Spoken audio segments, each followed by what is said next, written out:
महोबा जिला अधिकारी कार्यालय के बाहर पानी दो या फांसी दो के नारे लगा रहे यह तमाम लोग किसान हैं जो अपनी फसलों की सिंचाई के लिए तालाब से पानी लेने की मांग कर रहे हैं। दरअसल आपको बता दें कि महोबा सदर तहसील के महोबा सहित मौजा, रहलिया, मिरतला और बहोरी के किसान रहलिया तालाब और उससे जुड़ी हुई नहर से पानी लेकर अपने खेत की सिंचाई करते चले आ रहे हैं, लेकिन अचानक प्रशासन द्वारा रहलिया तालाब से सिंचाई करने पर पाबंदी लगा दी है। प्रशासन की इस रोक से किसानों में हड़कंप मच गया है। किसानों की आय दोगुनी करने के सरकार के दावों के बीच सिंचाई के लिए पानी न मिलने से किसान खासा हताश दिखाई दिया। सपा नेता योगेश यादव के नेतृत्व में इकट्ठा हुए किसान कलेक्ट्रेट पहुंचे और एक लिखित प्रार्थना पत्र डीएम को देते हुए तालाब से सिंचाई करने की अनुमति दिए जाने की मांग की। किसानों का कहना है कि वह वर्षों से इसी तालाब से अपने खेतों की सिंचाई करते चले आ रहे हैं, लेकिन अब प्रशासन द्वारा तालाब से सिंचाई के लिए पानी लेने पर रोक लगा रखी है, जिससे 3 मौजा के किसानों के सामने खेतों की सिंचाई करने की समस्या आ गई है। फसलों की सिंचाई न होने के कारण किसान भूखमरी की कगार पर आ जाएगा। किसानों के पास खेती के अलावा अन्य कोई स्रोत जीवन यापन का नहीं है। ऐसे में किसानों के सामने परेशानियां खड़ी हो रही है।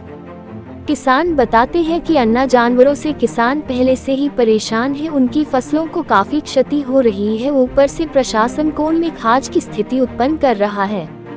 तालाब से पानी लेने पर रोक लगाए जाने से किसानों के सामने अब फसलों की सिंचाई करने की भी समस्या आ गई है, जिसको लेकर आज डीएम से तालाब से पानी लेने की गुहार लगाई जा रही है।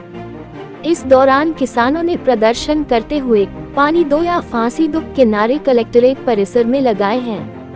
समाजवादी पार्टी के नेता योगेश यादव और किसान चरणदास प्रजापति बताते हैं कि वर्षों से रहलिया तालाब से ही खेतों की सिंचाई किसान करते चले आ रहे हैं और इसकी सींच भी अदा करता है, लेकिन अब प्रशासन द्वारा पानी लेने पर ही रोक लगा दी गई। किसान अपनी फसल को बो चुका है और यदि ऐसे में अब पानी नहीं मिला तो पूरी फसल ही बर्बाद हो जाएगी और अन्नदाता ही दाने दाने को मोहताज हो जाएगा। देखिए, बीते कई सालों से, सदियों से रहलिया सूर्य मंदिर वाला जो तालाब है, यहाँ से किसान सिंचाई कर रहा है और इसकी सींच भी देता है, लेकिन प्रशासन द्वारा वहाँ किसानों को मना कर दिया गया है कि पानी ना ले तालाब से।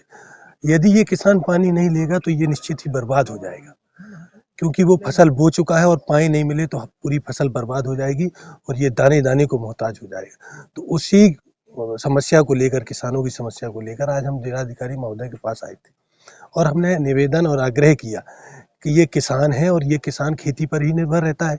इसका अन्य कोई व्यापार और जीवन यापन करने का कोई साधन नहीं है। ये किसान केवल खेती पर निर्भर रहता है। तो जो रोक लगा दी गई है कि सूर्य मंदिर पर पानी लेने की, उसको तत्काल पानी रोक को हटाया जाए और पानी किसानों को दिया जाए, क्योंकि किसानों को पानी मिल जाएगा और तो किसान परिवार वो अपना पालन पोषण कर पाएगा और फसल भी अच्छी हो पाएगी। और दूसरी बात ये थी कि जो गौशालाएं की गाय घूम रही हैं, बरसात के टाइम फ्री कर दी गई थी, छोड़ दी गई थी, वो अंदर नहीं की गई गौशाला। तो वो भी रात में किसान अपना घर परिवार छोड़कर और रात में अपनी फसल रखाता है। तो ये बहुत समस्या है अन्ना जानवर की। तो ये भी हम मांग लेकर आए थे डीएम साहब से कि वो जो अन्ना जानवर घूम रहे हैं उनको भी बंद कराया जाए। ये दोनों मांगे थी हमारी, जो किसानों की भयंकर समस्या है। जिलाधिकारी ने क्या आश्वासन? जिलाधिकारी ने एडीएम साहब को लिखा है कि ये बात करेंगे और आपकी समस्या का समाधान किया जाएगा।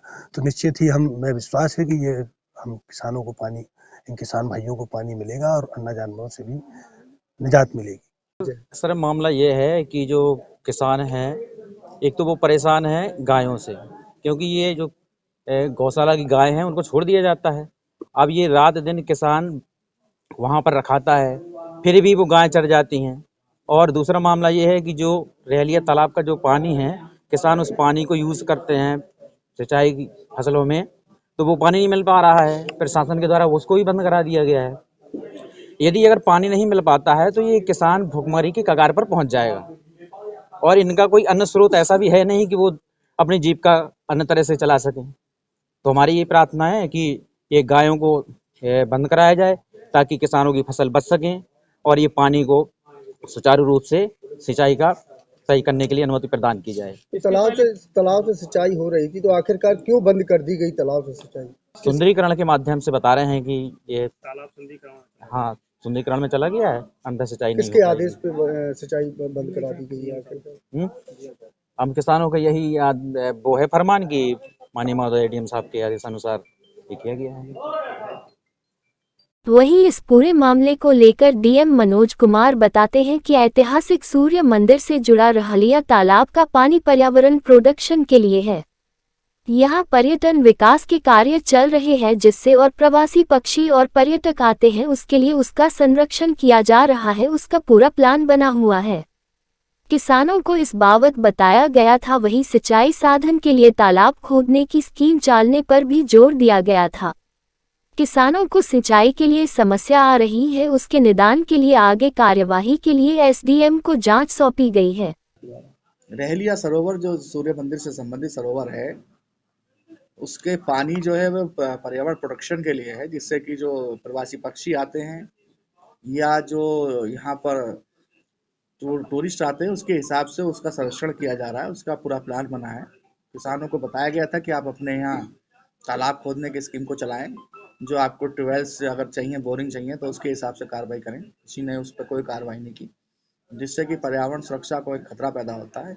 उनकी समस्याओं के परिप्रेक्ष्य में इस समस्या को हल किया जा रहा है।